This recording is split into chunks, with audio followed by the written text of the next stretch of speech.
He held a lifetime in his hands, but it was not his own. The jeweler, a quiet man named Alistair with hands as steady as the granite countertop of his shop, adjusted the loupe over his right eye.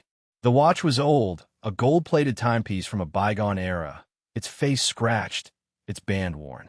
It was the kind of thing families passed down or pawned in desperation. The woman who brought it in, an elderly woman with eyes that had seen too much and not enough, had not asked for an appraisal of its monetary value. She had simply asked if it could be made to tick again. Alistair knew this story, or one like it. He knew the betrayal that had led this woman and her husband to lose everything: their home, their savings, their dignity, at the hands of their own children. He knew, as the whole town now knew, how they had been left in a desolate motel room, their life's work stolen by the very sons they had raised. He knew how they had taken their last few dollars and bought the one thing no one else wanted: the abandoned county jail. He had followed the whispers, then the news reports. He knew about the back-breaking labor, the transformation of rusted cells into warm bedrooms, the turning of a barren yard into a garden. He knew of the small community of lost souls who had found refuge there. He knew that the man, the woman's husband, was a master carpenter who had built a fortress of hope from a monument of despair. And he knew that the sons, shamed by the public revelation of their cruelty, had anonymously mailed this watch back to their parents. A worthless, broken thing they had once mocked. But to understand the weight of the small object in Alistair's hand, to understand why its quiet ticking might matter more than all the money in the world, you have to go back. You have to go back to the beginning, to the house that love built, and the moment it was all taken away. The house stood on a quiet street lined with mature maple trees. Frank built it himself, board by board, nail by nail, 52 years ago. He had just married Dorothy, a bookkeeper with a mind for numbers and a quiet strength that anchored him. He poured the foundation, raised the walls, and shingled the roof. Every joint was perfect, every angle true. It was not a large house or a fancy one, but it was solid. It was a testament to a man's skill and his promise to a woman. Inside, Dorothy made it a home. She managed the books, stretching Frank's carpenter wages through lean years and fat. She raised their two sons, Mark and David, in rooms filled with the smell of sawdust and baking bread. She kept meticulous records of every penny earned and spent, every warranty for every appliance, every photograph from every birthday. Her life was one of order, of quiet, predictable columns and balanced ledgers. Frank was the doer. His hands, gnarled and calloused from a lifetime of labor, could fix anything. A leaky faucet, a sputtering car engine, a child's broken toy. He moved through the world with a quiet competence, a man who understood the language of wood and wire and steel. He was not a man of many words, but his work spoke for him. It said he was reliable. It said he was strong. It said he was here. Dorothy was the observer. She saw the details others missed. A slight hesitation in a salesman's voice, a flicker of doubt in a neighbor's eye, the way the morning sun hit the dust motes dancing in the living room. Her world was one of patterns and premonitions, of quiet analysis. She was the planner, the strategist, the one who saw the storm clouds gathering long before the first drop of rain. They were a perfect partnership. He built the world. She made sure it ran. For 50 years, it worked. They paid off the house. They put their sons through college. They lived a modest, comfortable life, secure in the foundation they had built together. They believed in hard work, in honesty, in family. They believed the world they had constructed was impervious to the chaos that seemed to rage outside its sturdy walls. They were wrong. The trouble started subtly, as it often does. It started with a visit from their sons. Mark, the elder, was a businessman now, with a sharp suit and an easy smile that never quite reached his eyes. David, the younger, followed in his brother's shadow, echoing his opinions, desperate for his approval. They sat in the living room Frank had built. On the sofa Dorothy had reupholstered twice. They spoke of the economy, of market volatility, of the complexities of modern finance.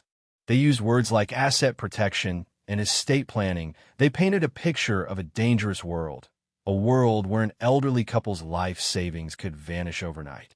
"We're worried about you," Mark said, his voice smooth and reassuring. "You've worked your whole lives for this. We just want to make sure you're protected."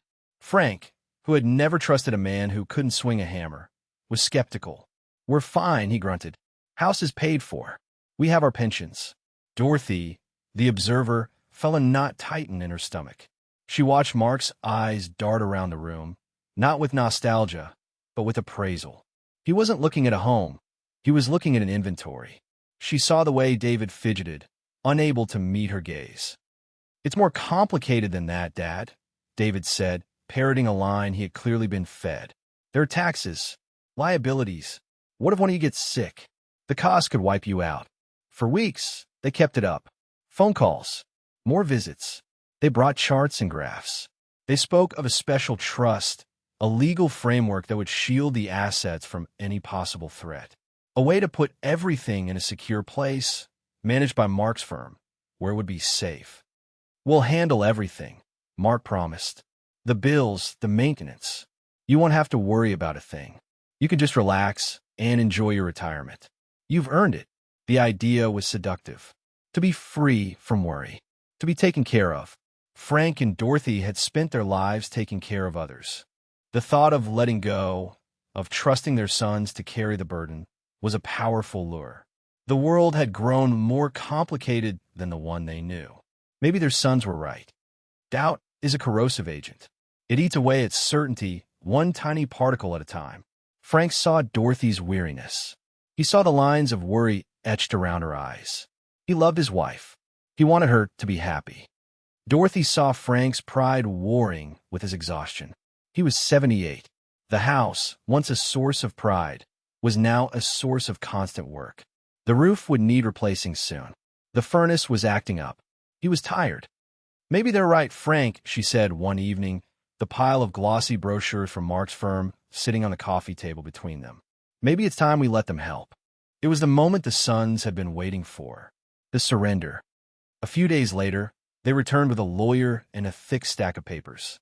The lawyer was young, just like Mark's suits, and spoke in a rapid-fire monotone that was impossible to follow. Mark did the translating. "This just gives me power of attorney, so I can manage the accounts," he said, pointing to his signature line. "This puts the house into the trust for tax purposes. This consolidates your pensions. It's all standard procedure." Frank picked up a pen. His hand, so steady when holding a saw or a hammer, felt clumsy. He looked at Dorothy. She gave a small, hesitant nod. He signed. Then she signed. Page after page. They signed away the house. They signed away the savings. They signed away the pensions. They signed away their lives, and they did it with the same pens they used to sign birthday cards. The aftermath was swift. The sons were a whirlwind of efficiency. "We're going to get the house ready to sell," Mark announced. "It's a hot market. We can invest the profits and get you a much better return." "Sell." Frank was stunned. "This is our home." "It's a lot of upkeep, Dad," David said gently. "We found a great place for you to stay while we handle the transition. A nice little extended stay hotel. It has a kitchenette and everything. It'll be like a vacation." They didn't have a choice. The papers were signed. It was no longer their house. It was an asset in a trust they didn't control. The packing was the worst part. Mark and David moved through the house with a brutal, unsentimental speed. They sorted a lifetime of possessions into two piles, valuable and junk. The valuable pile went into boxes destined for a storage unit Mark had rented. The junk pile went into black trash bags. Dorothy watched, numb, as they tossed her collection of porcelain birds into a bag. She saw them laughing at Frank's old woodworking magazines. They worked with the cold detachment of strangers, of liquidators. Frank tried to intervene. He picked up his father's watch, the gold-plated timepiece he'd been given on his 18th birthday. It didn't work anymore, but he kept it on his nightstand. It was a connection to his past, a reminder of his own father. Mark snatched it from his hand. "What's this junk?" he scoffed, examining it. "It's not even real gold. It's worthless." He tossed it onto the valuable pile with a cynical smirk. "Might get a few bucks for the scrap, I guess." That was the moment the veil finally lifted. That was the moment Frank and Dorothy saw their sons not as their children, but as who they truly were. It wasn't about protection. It wasn't about love. It was about greed. They were allowed to pack one suitcase each. One suitcase for 52 years of life. Dorothy packed her bookkeeping records from the last year, a few changes of clothes, and the small, cheap tablet she used for recipes, hiding it at the bottom beneath her sweaters. Frank packed his oldest, most trusted tools, a hammer, a level, a handsaw. They were extensions of himself. He felt naked without them. The drive to the motel was silent. Mark drove. David stared out the window. Frank and Dorothy sat in the back, strangers in their own son's car. They pulled up to the Regal Inn, a peeling two-story structure next to a highway. The sign had a letter missing. It was the kind of place where hope went to die. Mark got them a key to room 112. He handed it to Dorothy. Then he handed her $500 in cash. "This should hold you for a week or two," he said, his voice businesslike. "We'll be in touch once the house sale closes." He took back the car keys. He asked for their wallets and cell phones. "Just to keep them safe," he said. "We'll get you new ones set up later." And then they were gone. The taillights of Mark's luxury sedan disappeared onto the highway, leaving Frank and Dorothy standing on a cracked sidewalk, holding two suitcases and a room key, the roar of the traffic sounding like a final, mocking laugh. They were alone. They were 78 and 76 years old, and they had nothing. The room smelled of stale cigarettes and despair. The carpet was stained. The television was bolted to the dresser. A single, fly-specked painting of a sad-looking seascape hung crookedly on the wall. This was their new home, a vacation. The first few days were a blur of shock and disbelief. They sat in the dim, unfamiliar room, the silence broken only by the rattle of the air conditioner and the rumble of trucks on the highway. They didn't talk about it. They couldn't. To speak the words, "Our sons betrayed us, we have lost everything," would make it too real. Frank, a man who had not been idle a day in his life, paced the small room like a caged animal. He would pick up his hammer, feel its familiar weight, and then set it down again. There was nothing to build, nothing to fix. Dorothy, the bookkeeper, sat at the small, wobbly table and did what she always did. She made a ledger. On a piece of motel stationery, she drew two columns. In the first, she listed their assets, $500 cash, one suitcase of clothes each, a set of old tools, one cheap tablet computer. In the second column, she listed their liabilities, everything, the world. They tried to fight back. Dorothy used the motel's painfully slow Wi-Fi to look up their bank accounts. The balances were all zero. Transferred. She called the police. An officer came, listened to their story with a bored expression, and handed them a card. "Sounds like a civil matter," he said, already backing out the door. "You'll need to hire a lawyer." A lawyer? With what money? With what proof? They had signed the papers. In the eyes of the law, they had willingly given it all away. They were not victims. They were just old and foolish. The $500 dwindled with alarming speed. The room cost $60 a night. Food, bought from the convenience store next door, was expensive. Dorothy managed the money with her usual precision, but she was not a magician. The numbers were relentless.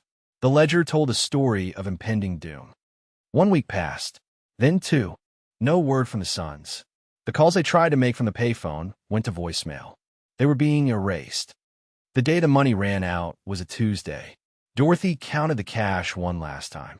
$37. Not enough for another night. This was it, the low point, the end of the road. They would be out on the street by checkout time. Frank sat on the edge of the lumpy bed, his great, strong hands hanging uselessly between his knees. He looked old. He looked defeated. The doer had nothing left to do. Dorothy looked at him, and something inside her, something that had been dormant for weeks, finally sparked. It was not hope. It was rage. A cold, quiet, calculating rage. They had taken her home. They had taken her money. They had taken her past. She would not let them take her future. She would not let them break her husband. She sat down at the table and opened the cheap tablet, the one she had hidden. She had been using it to look for help, for legal aid, for social services. Nothing had panned out. Now, she started looking for something else. She didn't know what. A job? A room for rent? An escape? Her fingers, stiff with arthritis, tapped on the screen. She searched for cheap housing, for foreclosures, for auctions. She went down a rabbit hole of county websites, of public records, of bureaucratic jargon. She was a bookkeeper. She knew how to follow a paper trail. She knew how to find things that were hidden in plain sight. And then she saw it, tucked away on a list of surplus county properties, a single line item that made no sense. Sumter County Correctional Facility, decommissioned. Address, 1138 Old Mill Road. Status, for sale. Price, $5,000. She stared at the screen. A jail. They were selling an old jail for $5,000. It was absurd. It was a joke. It had to be a mistake. She clicked on the link. There were pictures. A single-story brick building, grim and institutional. Weeds grew waist-high in the yard. The windows were barred. The paint was peeling. It looked like a place where dreams went to be incarcerated. The description was brief, sold as is, where is. No warranties expressed or implied. Buyer responsible for all liens and encumbrances. $5,000. They didn't have $5,000. They had 37. But Dorothy's mind, the bookkeeper's mind, was already working. They had assets. One asset, anyway. Frank's tools.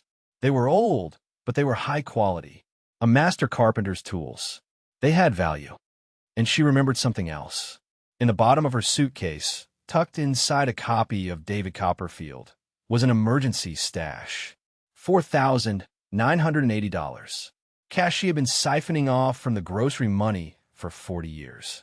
A secret fund for a rainy day she never thought would come. She had forgotten about it in the chaos, but her subconscious, the diligent archivist of her life, had not. With the $37 in her purse and the value of Frank's tools, they might just have enough. It was a crazy idea, a desperate, insane, last-ditch gamble. To buy a jail, a ruin, a place of punishment and misery. She looked over at Frank. He was still sitting on the bed, staring at the floor. The strongest man she had ever known, hollowed out by betrayal. He needed a project. He needed a problem to solve. He needed something to build. She took a deep breath. "Frank," she said, her voice steady. "I think I found something." She showed him the tablet. He stared at the picture of the derelict jail, then looked at her as if she had lost her mind. "A jail, Dorothy? A jail? Have you gone mad?" "It's property, Frank," she said, her voice firm. "It has walls. It has a roof. It's $5,000. We don't have $5,000. We have 37. She walked over to her suitcase, took out the book, and let the cash fall onto the bedspread. Frank stared at the pile of 20s and 50s, his mouth agape.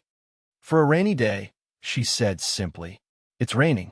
He was still shaking his head. "It's a ruin. It's probably full of asbestos and lead paint. It's in the middle of nowhere." "It's still standing, Frank," she said, her voice dropping to a whisper. She put her hand on his arm. "You can fix anything. You built our house from nothing. You can build this." He looked at the picture of the jail again. He zoomed in on the brickwork. He saw the way the corners were joined. He saw the solid, unyielding lines of the structure. He was a builder. He recognized good bones. He looked at his wife. He saw the steel in her eyes, the unwavering belief. She wasn't just showing him a building. She was showing him a way out. A way forward. Not a retreat, but an attack. A slow smile spread across his face. It was the first time she had seen him smile in weeks. "A jail? Huh," he said, a spark of the old Frank returning to his eyes. "Well, I guess we'll never have to worry about break-ins." The decision was made. The next morning, they checked out of the Regal Inn.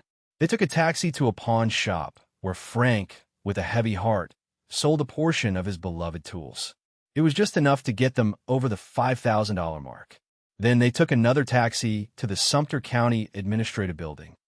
The clerk in the surplus property office was a bored-looking woman who couldn't believe they were serious. She made them sign a dozen forms, each one warning them of the folly of their purchase. They paid in cash. The clerk counted it twice, then stamped their receipt with a thud that echoed in the quiet office. "It's yours," she said, handing them a large, rusty key. "Good luck. You're going to need it." They spent their last few dollars on a taxi ride to their new home. The driver, a talkative man named George, had never heard of Old Mill Road. He had to look it up on his phone. "You sure this is the right address?" he asked as he turned off the main highway onto a cracked, overgrown asphalt road. "There ain't nothing out here." There was. After a mile, they saw it. Set back from a road, half swallowed by weeds and vines, was the Sumter County Correctional Facility. It was even more grim and forbidding in person than it had been in the pictures. The brick was stained with decades of grime. The razor wire on top of the fence was a tangle of rust. The air hung heavy and still. "This is it?" George the taxi driver asked, his voice full of disbelief. "You want me to wait?" "No," Frank said, his voice firm. "This is it. We're home." The taxi drove away, leaving them in a cloud of dust and silence. They stood before the locked gate, two small, elderly figures in front of a monument to failure. Frank looked at the gate's massive padlock. It was rusted shut. "Well," he said, pulling his hammer from his bag. "First things first." With 3 sharp, well-aimed blows, he broke the lock. The sound shattered the silence. The gate swung open with a groan of protest. They walked up the cracked concrete path to the front door. The big, rusty key fit the lock. With a squeal of metal on metal, the door opened into darkness. The air that hit them was thick and musty, the smell of decay and forgotten time. They stepped inside. The door slammed shut behind them, plunging them into near-total blackness. For a moment, panic seized Dorothy. What had they done? This was a tomb, a mistake. They were going to die here. Then she heard a sound, a scraping sound, a click, and then a small, flickering flame appeared. Frank had found an old emergency lantern and, with a disposable lighter from his pocket, had managed to get it lit. In the wavering light, they got their first real look at the interior. They were in a small administrative office. A metal desk was overturned. Papers were scattered across the floor, turned to brittle, yellowed confetti. A calendar on the wall was frozen on June 1982. They moved deeper inside, into the main cell block. It was a long, cavernous room with a high ceiling. 2 tiers of cells lined the walls, their barred doors hanging open like silent, screaming mouths. A fine layer of dust and grime covered everything. The silence was profound. It was the loudest silence Dorothy had ever heard. Frank held the lantern high. "Good bones," he whispered, his voice echoing in a vast space. He ran his hand along a steel beam. "Solid. They built this thing to last." He was not seeing the decay. He was seeing the potential. He was not seeing a prison. He was seeing a floor plan. Their first priority was survival. They needed light, water, and shelter. Dorothy, the planner, took charge. "We need to secure a single room," she said. "Clean it. Make it livable. Then we work our way out from there." They chose one of the small guard offices off the main block. It had a solid door and a single, barred window. It was filthy, but it was defensible. They spent the rest of the day cleaning. They swept out decades of dust and debris. They scrubbed the floors with water from a bottle they had brought. It was hard, grueling work. As darkness fell, the reality of their situation sank in. They were in a dark, empty building in the middle of nowhere with no electricity, no running water, and no way to call for help. But they were not defeated. They were exhausted, but they were together, and they had a purpose. The next day, Frank went exploring. With a lantern in hand, he descended into the building's basement. It was a labyrinth of pipes and machinery, and in a corner, covered in a thick layer of dust, he found it. The backup generator. It was a massive, diesel-powered beast, a relic from the Cold War era. He spent the entire day working on it. He used his tools to clean the contacts, check the wiring, and clear the fuel lines. He was in his element. This was a language he understood. Dorothy, meanwhile, organized their new life. She found a stash of old, metal shelving, which she cleaned and repurposed. She designated a space for food, a space for tools, a space for their clothes. She brought order to the chaos. By late afternoon, Frank was ready. He had siphoned the last of the diesel from an old, rusted tank. He had reconnected the main breaker. "Stand back," he said, a grin on his face. He pulled a lever. The generator sputtered. It coughed a cloud of black smoke. Then, With a deafening roar, it shuddered to life. And upstairs, a single light bulb, one that had not been lit in over 30 years, flickered on. It cast a weak, yellow glow in the main cell block, but it was the most beautiful light Dorothy had ever seen. It was the light of creation. It was the light of defiance. They had light. It was a start. The next challenge was water. The jail was on a well, but the pump was electric and hadn't run in decades. Frank, armed with a schematic he'd found in the basement, spent 2 days taking the pump apart and putting it back together. On the third day, he threw the switch.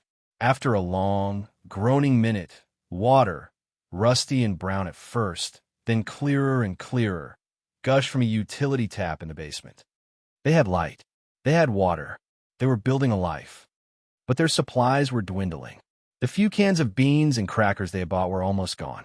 They needed to go to town. But the town was 5 miles away, and they had no car. So they walked. They set out at dawn, following the cracked asphalt of Old Mill Road back to the highway. It was a long, hot walk. By the time they reached the outskirts of town, they were exhausted. Their destination was the hardware store. They needed nails, wiring, and 100 other things. More importantly, they needed advice. Hobbs Hardware was an institution. It had been on the same corner for 60 years. The owner was Earl Hobbs, a man as old and weathered as the wooden floorboards of his store. He was a gruff, no-nonsense man of Frank's generation. Frank and Dorothy walked in, dusty and disheveled. Earl looked them over with a skeptical eye. "Can I help you?" he asked, his voice a low grumble. Frank, a man who respected craftsmanship above all else, didn't start by asking for help.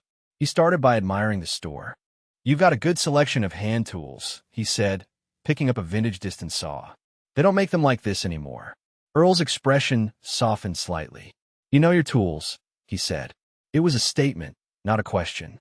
They talked for half an hour. They talked about wood, about steel, about the lost art of doing things right. They were two old masters, speaking a language the modern world had forgotten. Finally, Earl asked the question, "So, what are you two building out on Old Mill Road? Heard someone bought the old jail." Frank and Dorothy exchanged a look. This was the moment of truth. "We're making it our home," Dorothy said, her voice quiet but firm. Earl stared at them for a long moment. He could have laughed. He could have called them crazy. He could have thrown them out of his store. He did none of those things. He saw Frank's calloused hands. He saw the determination in Dorothy's eyes. He saw not two crazy old people, but two people of substance. Two people like him. He walked to the back of the store and came back with a clipboard. "Make me a list of what you need," he said. Dorothy's face fell. "We don't have much money," she said. Earl waved his hand dismissively. "I'm not talking about money. I'm talking about a line of credit. Professional courtesy. You're a builder," he said, looking at Frank. "I'm a supplier.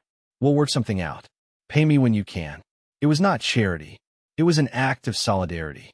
It was the first act of kindness they had received from a stranger in months. Dorothy felt tears well up in her eyes. She quickly blinked them away. Bookkeepers did not cry in hardware stores. They left the store an hour later. Earl had not only given them the supplies they needed, he had lent them his old shop truck. "Just get it back to me by closing," he'd said. They were no longer just surviving. They were building. The work began in earnest. Frank was a man possessed. He rose before the sun and worked until long after it had set. He was a whirlwind of creative energy. He started by framing out a proper apartment for themselves in the administrative wing. He tore down the old plaster walls, insulated the space, and put up fresh drywall. He turned 2 small offices and a bathroom into a cozy 1-bedroom apartment. Dorothy was the project manager. She drew up the plans on graph paper. She kept a meticulous inventory of every nail and screw. She managed the budget, stretching Earl's line of credit with the skill of a battlefield general. She turned the warden's old office into their command center. They worked in a comfortable, practiced rhythm, the rhythm of 50 years of marriage. He would build a wall. She would paint it. He would install a cabinet. She would organize its contents. They rarely needed to speak. They understood each other's movements, each other's needs. Slowly, painstakingly, a corner of the grim, decaying jail began to transform.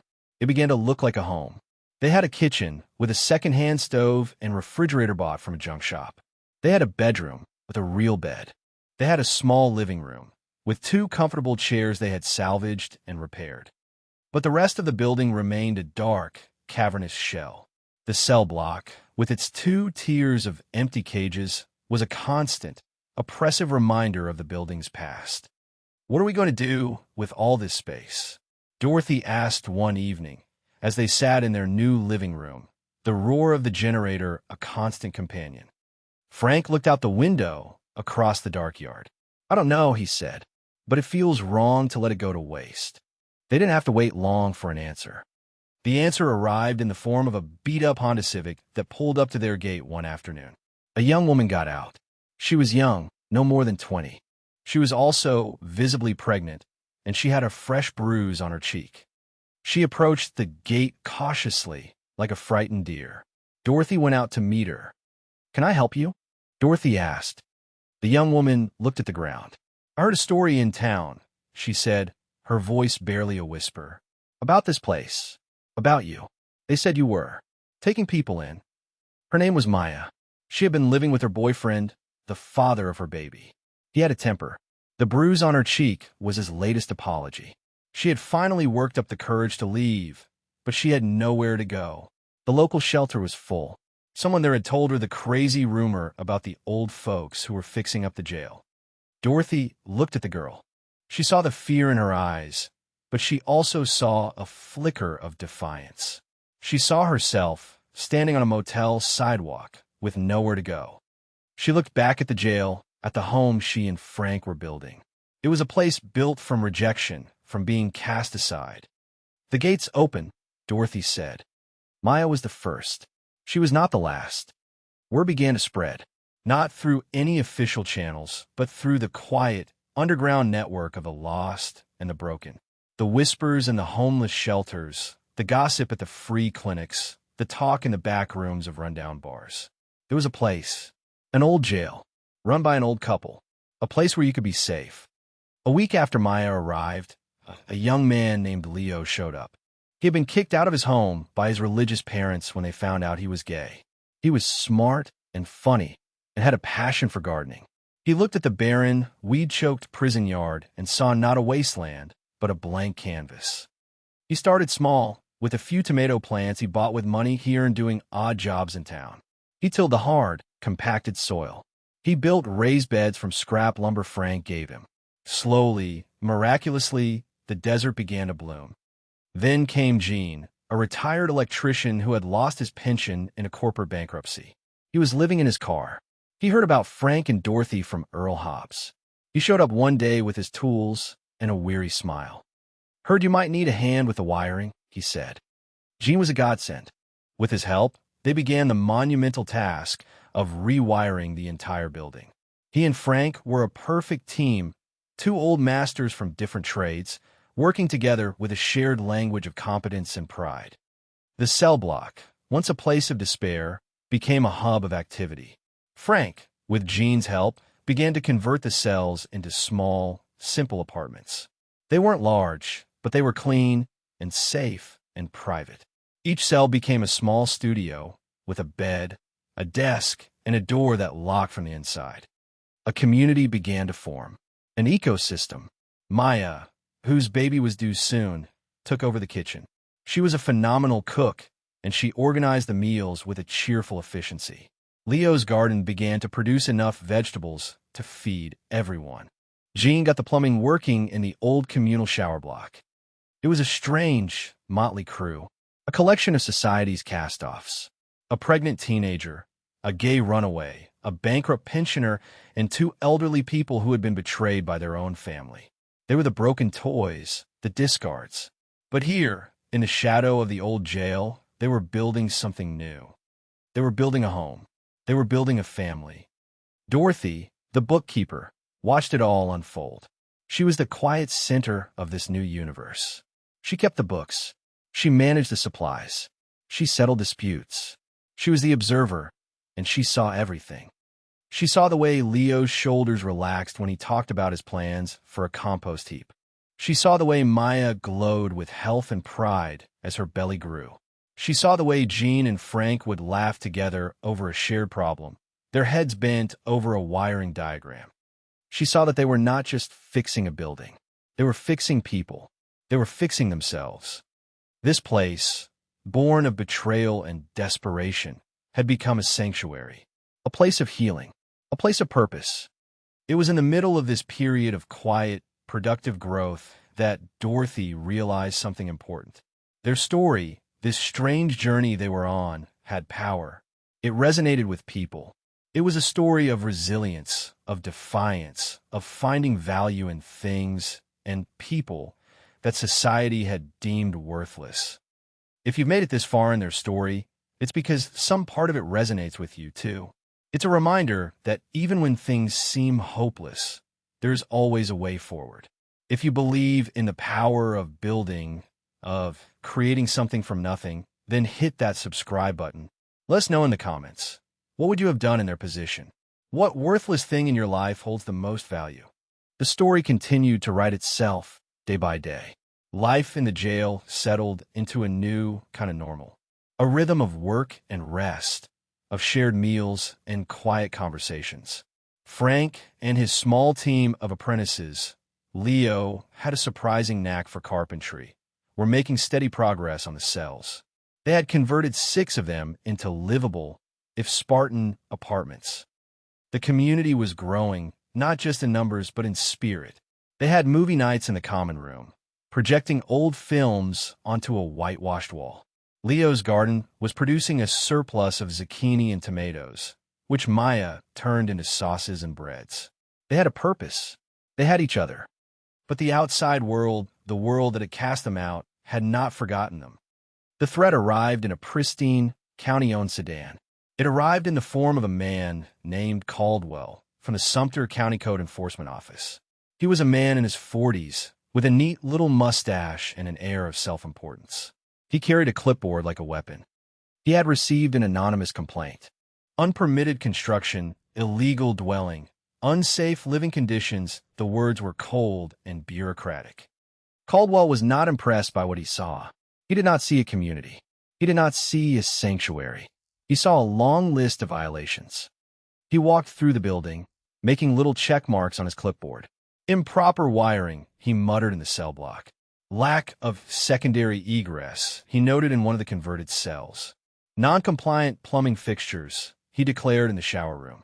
Unpermitted agricultural use, he said, gesturing disdainfully at Leo's thriving garden. He was a man who lived by the book, and this place was a novel he could not comprehend. Frank tried to reason with him. He tried to show him the quality of the work, the solid construction, the care that had gone into every detail. "I'm a licensed electrician," Jean said, showing Caldwell his old credentials. "This wiring is better than what you'll find in half the new houses in this county." Caldwell was unmoved. "I don't see a permit," he said. "Without a permit, it doesn't exist." He delivered his verdict in the warden's office, which now served as Dorothy's command center. He tacked a bright orange notice to the door. "This is a condemnation order," he announced, his voice devoid of emotion. "This structure is hereby declared unfit for human habitation. You have 90 days to bring the entire property into full compliance with all current residential building codes. If you fail to do so, the county will seize the property and demolish it." 90 days. It was an impossible deadline. To bring a 1950s-era jail up to 21st century code would take millions of dollars and a team of engineers. They had a handful of volunteers and a line of credit at a hardware store. It was a death sentence. Caldwell left. The orange notice on the door seemed to glow with a malevolent light. The cheerful sounds of the community died away. A pall of fear and despair descended on the jail. They had come so far, only to have it all snatched away by a man with a clipboard. That night, no one spoke at dinner. They ate Maya's beautiful ratatouille in silence, each lost in their own thoughts. The family they had built was about to be bulldozed. Later, in their apartment, Frank slumped into a chair, defeated. "He's right," he said, his voice heavy. "It's impossible. We can't do it." Dorothy looked at the condemnation order she held in her hand. She read the fine print, the long list of statutes and ordinances. Her bookkeeper's mind began to parse the language, to look for loopholes, for ambiguities. "He's not right, Frank," she said, a familiar fire rekindling in her eyes. "He's just following a script. We need to write a new one each." She sat down at her desk, took out a fresh sheet of graph paper, and began to make a list. Not a list of problems, but a list of solutions. The crisis, however, was not over. It was about to get worse. A week after Caldwell's visit, another car pulled up to the gate. This one was not a county sedan. It was a late-model BMW, sleek and black. David got out. He had changed. He had lost weight. There were dark circles under his eyes. He looked older, haunted. He had heard the rumors, of course. At first, he and Mark had laughed about them. Their crazy old parents, living in a jail. It was pathetic. But then the story had been picked up by a local blogger, then a small newspaper. The story wasn't about crazy old people. It was about resilience. It was about betrayal. The story did not name them, but everyone in their circle knew. Mark's clients began to ask uncomfortable questions. David's wife looked at him with a new, cold expression. The story had followed them. The shame was a physical thing. David had come to see for himself. He walked through the gate, which stood open, and into the main cell block. Frank was there, showing Leo how to frame a window. Jean was running conduit along the ceiling. Maya was humming to herself in the kitchen. It was not the squalor he had imagined. It was a hive of purposeful activity. It was a home. He saw his father, his back straight, his hands sure, a master in his element. He saw a man not broken, but reborn. He saw his mother standing in the doorway of her office. She looked at him not with anger, but with a cool, appraising distance, as if he were a column of numbers that didn't add up. "David," she said. It was not a welcome. It was a statement of fact. He tried to speak, but the words caught in his throat. He looked around at the life they had built from the wreckage he had created. The shame was overwhelming. He finally found his voice. I came to help," he stammered. He pulled out his wallet, which was thick with cash. "I can give you money. To hire lawyers. To fix this." Frank stopped his work. He walked over to his son. He looked at the money in David's hand, then into his son's eyes. "We don't need your money," Frank said, his voice quiet but as solid as oak. "This isn't about money, David," Dorothy said, stepping forward. "It never was. You can't buy your way back in. You can't fix what you broke with a checkbook." David crumpled. The money fluttered from his hand to the dusty floor. He looked like a little boy who had been caught stealing. "I'm sorry," he whispered. "I'm so sorry." "Sorry is a start," Dorothy said, "but it's not enough." He left. He did not take his money with him. It lay on the floor, a useless pile of paper. No one touched it. The encounter left them shaken, but also strangely energized. The confrontation had been clarifying. They knew what they were fighting for, and they knew they had to fight. Dorothy's plan was audacious. They would not just fight the condemnation. They would get the jail legally rezoned and certified as a multi-family dwelling. They would meet every single item on Caldwell's list. It was impossible, but impossible was a word that had lost its meaning for them. The community rallied. This was not just Frank and Dorothy's fight anymore.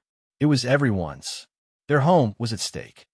Leo, using his internet savvy, researched the county building codes. He downloaded every ordinance, every amendment.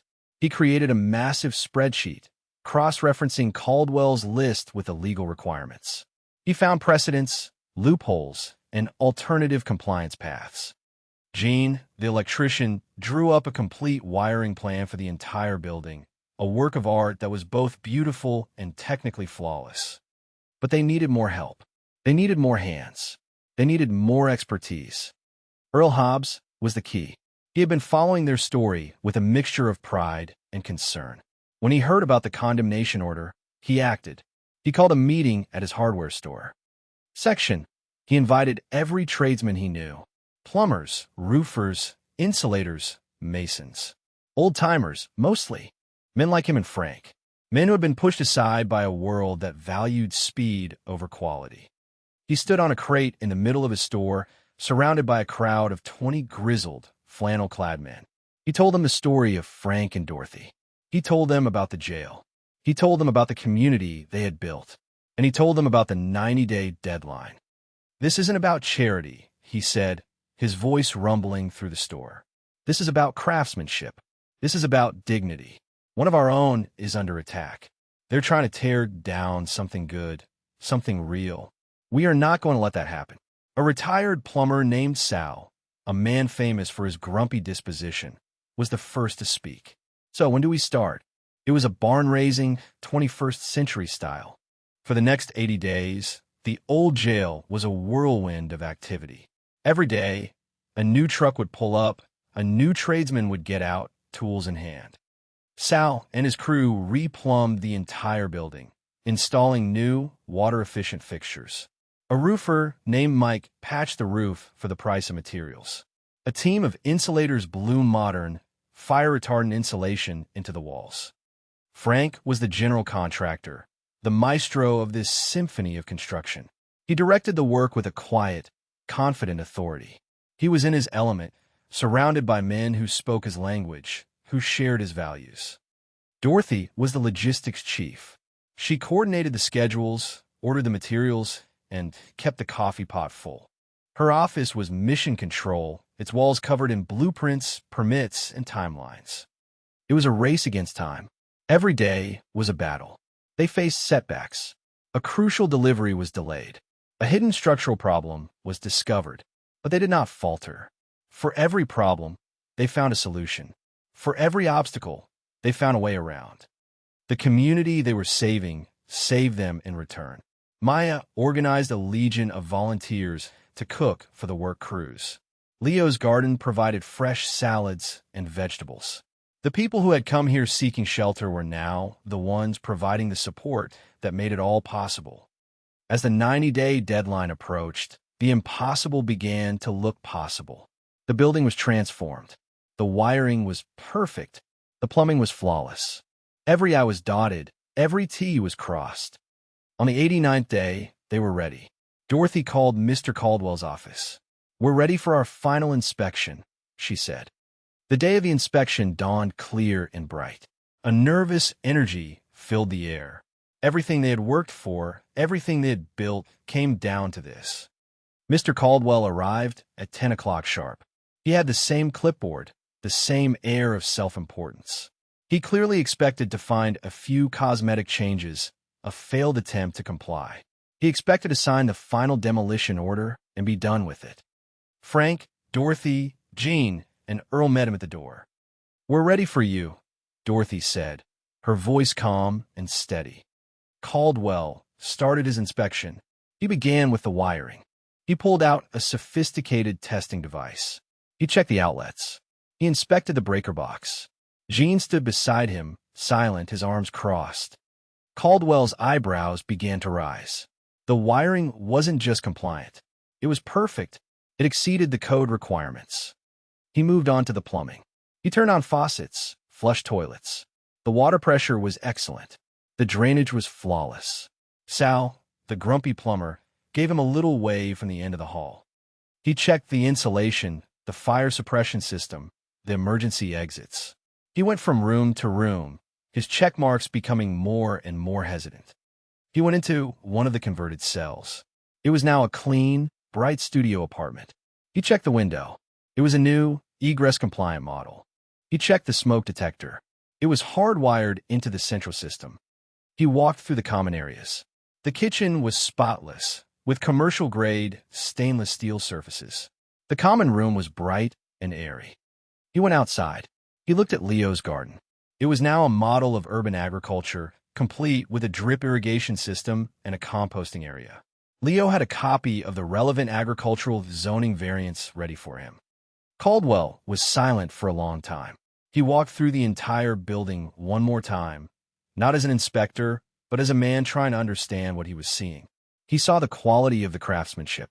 He saw the ingenuity of the design. He saw the pride in the faces of the people who lived there. He came back to Dorothy's office. The entire community was gathered in the main hall, waiting in silence. Caldwell looked at his clipboard, at the long list of violations he had written 90 days ago. He took out his pen, but instead of signing the demolition order, he tore it in half. He took out a new form, a certificate of occupancy. He began to fill it out. "You did it," he said, his voice full of a new, grudging respect. "You actually did it." He looked at Frank. "This is some of the finest work I've ever seen," he said. "New construction or otherwise." He looked at Dorothy. "You have transformed this place." He shook his head in disbelief. "This isn't a jail anymore," he said, his voice full of wonder. "It's a home." He signed the certificate with a flourish and handed it to Dorothy. A cheer went up from the assembled community. It was a sound of pure, unadulterated joy, a sound of victory. The aftermath was swift and decisive. The story of the jailhouse conversion, of the community that saved itself, was too good to ignore. The local blogger wrote a follow-up piece. The small newspaper put it on the front page. A television news crew from the city showed up. The story went viral. The jailbirds who built a home. It was a national sensation. Donations poured in. Offers of help came from all over the country. For Mark and David, the story was a public humiliation. Their names were now known. Mark's business collapsed under the weight of the scandal. His clients, who valued a reputation for integrity, left in droves. He lost everything he had stolen, and more. He never contacted his parents again. David's path was different. The public story was the final, crushing blow to his conscience. He saw his parents on television, not bitter or vengeful, but filled with a quiet, dignified grace. He saw the community they had built, the lives they had touched. He finally understood. It wasn't about money. It was about character. He began to show up at the jail, not with offers of money, but with offers of help. He swept floors. He washed dishes. He weeded the garden. He did not ask for forgiveness. He simply did the work. Frank and Dorothy led him. They did not embrace him. They did not absolve him. They simply made space for him and let his actions speak for themselves. The road to redemption was long, and he would have to walk it himself. One day, a small, unmarked package arrived in the mail. Inside was Frank's father's watch, the one Mark had called worthless. The crystal was still scratched, the band still worn. It was just as he remembered it. Life at the jail, now officially known as the Mill Road Cooperative, settled into a new, more stable rhythm. The constant threat was gone. They had a future. They used the donations to buy the adjoining land. Leo expanded the garden into a small farm, providing fresh produce for local restaurants and a homeless shelter. Frank and Jean started a workshop teaching woodworking and electrical skills to young people from the community. Maya had her baby, a healthy girl named Hope. She was the first child born at the co-op, a symbol of a new life that had taken root there. The building itself continued to evolve. They added a library, a small clinic, a playground. It was no longer just a home, it was a village, a testament to the idea that a community is not a place, but a group of people who choose to care for one another. One afternoon, months later, Dorothy found herself in town with some time to spare. On an impulse, she walked into a small, quiet jewelry shop. On her way out, she had taken Frank's old watch from his dresser. She wasn't sure why. It didn't work. It had no monetary value, but it was a loose end, a final piece of the story that felt unfinished. The jeweler was a man named Alistair. He had kind eyes and gentle hands. "I don't know if it's worth fixing," Dorothy said, laying the watch on the velvet counter. "It's just sentimental." Alistair picked up the watch. He examined it with a practiced eye. "Sometimes sentimental is the only thing worth fixing," he said. He opened the back of the watch with a small, specialized tool. He peered inside with his loupe, checking the delicate mechanism. "The mainspring is broken," he said, "but it can be repaired. The movement itself is actually quite good. Swiss-made." It was a quality piece in its day. He continued to examine the interior of the watch case. He paused. He adjusted his loupe, leaning in closer. "Ma'am," he said, his voice soft, "are you aware of the engraving?" "Engraving?" Dorothy was confused. "There's no engraving." "Oh, there is," Alistair said. "It's very small, tucked away inside the case back. You'd never see it unless you were looking for it." He turned the watch case over and handed her the loupe. "Look here," he said, pointing with a pair of fine-tipped tweezers. Dorothy leaned in, her heart suddenly pounding in her chest. She held the loop to her eye and focused on the spot he indicated. There, in tiny, elegant script, were words she had never seen before. Words that had been hidden there for decades. Words her sons must have had inscribed as a gift, long ago, in a time before greed had poisoned their hearts. She read the words. To Dad, the man who built everything for us. A single tear, hot and unexpected, escaped her eye and fell onto the glass of the counter. It was a tear not of sadness, but of a complex, overwhelming mix of emotions. Grief for what was lost, pain for the betrayal, but also a strange, quiet vindication. The inscription was true. It had always been true. Frank was the man who built everything. He had built their first home. He had built their family. And when it had all been torn down, he had built it all again, stronger and better than before. She looked up from the watch, her vision blurry. She looked through the window of the jeweler's shop, down the street, in the direction of Old Mill Road. She couldn't see the jail from here, but she could feel it. She could feel its solidness, its permanence. She thought of Frank, probably in the workshop, his hands covered in sawdust, a smile on his face. She thought of Maya and Hope, of Leo in his garden, of Jean and Sal arguing good-naturedly over a game of checkers in the common room. She thought of the community they had built, the family they had made.